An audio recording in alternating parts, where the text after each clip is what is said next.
Assalamualaikum warahmatullahi wabarakatuh. Alhamdulillahirrabbilalamin.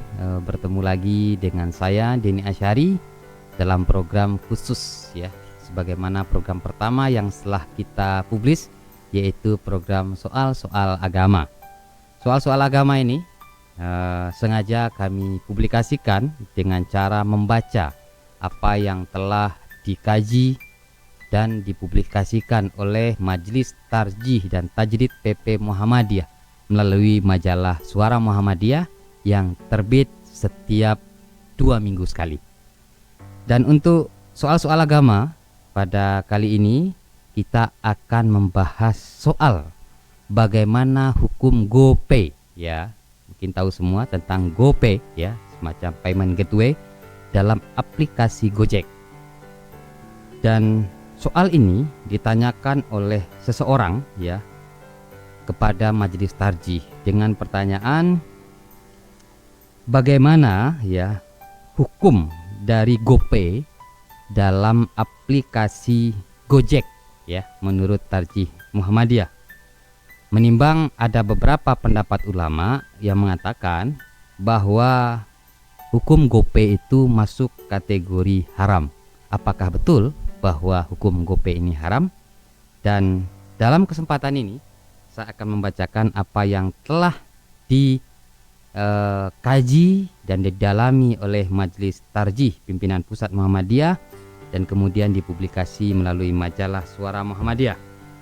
Dan untuk jawaban dari pertanyaan ini, pertama ya, perlu kita ketahui ya bahwa pada dasarnya semua bentuk muamalah itu dibolehkan ya, kecuali jika ada dalil yang melarang atau mengharamkannya ya. Hal ini sebagaimana yang disebutkan di dalam kaidah fikih al aslu fi muamalah al ibahah illa ayyadulla dalilun ala tahrimihi. Hukum asal dalam semua bentuk muamalah adalah diboleh dilakukan kecuali jika ada dalil yang mengharamkannya. Termasuk di dalam muamalah adalah sebagaimana yang ditanyakan dari pertanyaan tadi tentang hukum GoPay. Maka sebelumnya perlu diinformasikan dahulu tentang pengertian GoPay sendiri. Dan GoPay adalah semacam dompet virtual untuk menyimpan Gojek kredit yang bisa digunakan untuk membayar transaksi-transaksi yang berkaitan dengan layanan di dalam aplikasi Gojek. GoPay ini pada dasarnya mirip dengan kartu ATM yang bisa dipakai untuk transaksi jual beli. Bedanya, ATM memiliki bentuk fisik berupa kartu, sedangkan GoPay merupakan aplikasi di dalam smartphone. Dalam fikih muamalah, setelah kita mengetahui pengertian sebuah produk bisnis, maka kemudian yang harus dicari adalah takyif atau karakteristik atau sifat dari akad bisnis tersebut.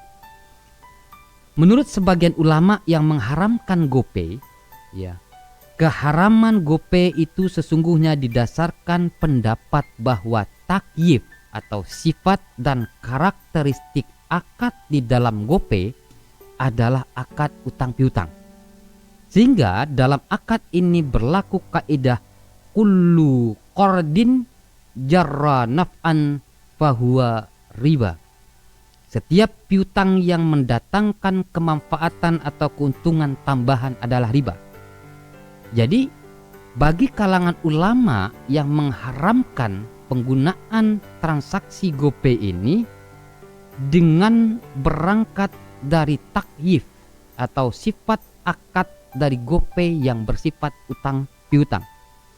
Sehingga konsekuensi ketika mengatakan bahwa akad antara pengguna dan perusahaan pemilik GoPay adalah utang piutang, maka tambahan keuntungan termasuk dalam hal ini diskon. Nah, ini sering sekali di dalam aplikasi payment gateway, diskon termasuk hal yang diharamkan karena itu termasuk riba. Kiasnya adalah sama dengan bunga bank. Dalam pendapat ini, haramnya GoPay hanyalah ketika adanya diskon atau keuntungan. Sehingga jika menggunakan GoPay tanpa adanya diskon, hal itu diperbolehkan. Diskon dalam GoPay yang menurut pendapat ulama yang mengharamkan ini sudah dihukumi dengan riba.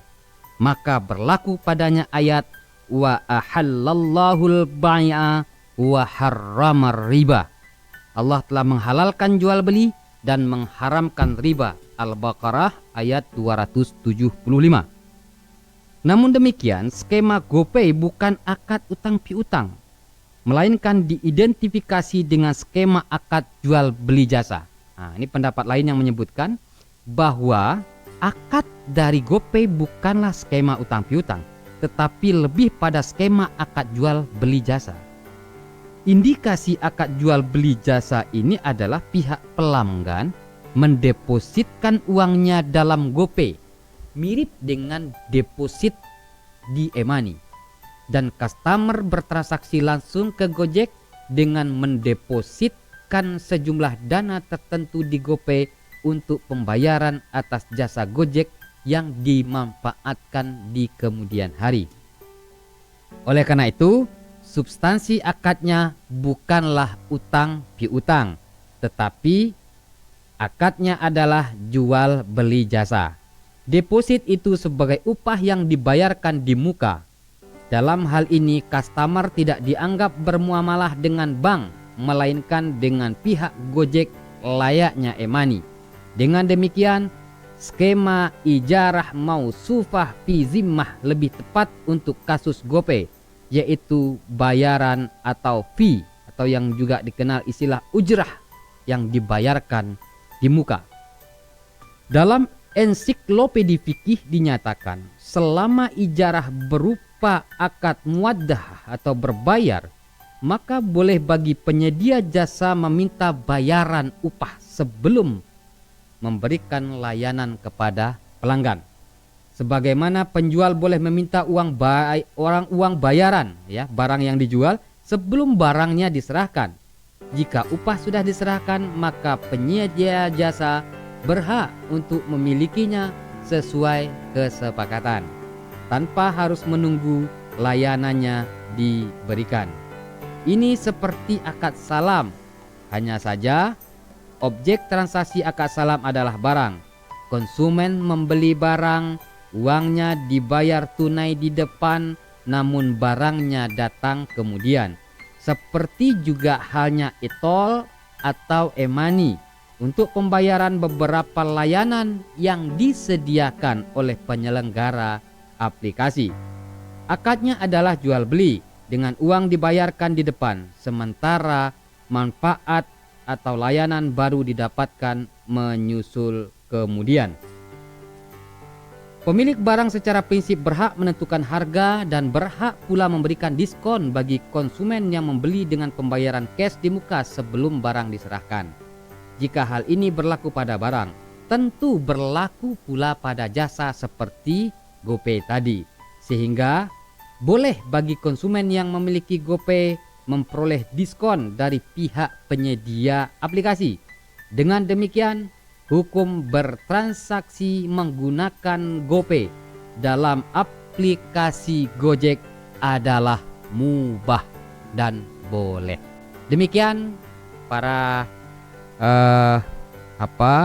warga masyarakat yang menyaksikan video amatiran ini, video singkat kita tentang soal-soal agama ini. Dan insya Allah ya kita akan kupas lagi soal-soal agama yang tentu dengan tema-tema yang lagi hit, yang menjadi persoalan di dalam masyarakat. Dan tentu jangan lupa untuk lebih lengkapnya dan lebih utuh ya, untuk bisa membaca dan berlangganan majalah Suara Muhammadiyah. Lebih dan kurang mohon dimaafkan. Wassalamualaikum warahmatullahi wabarakatuh.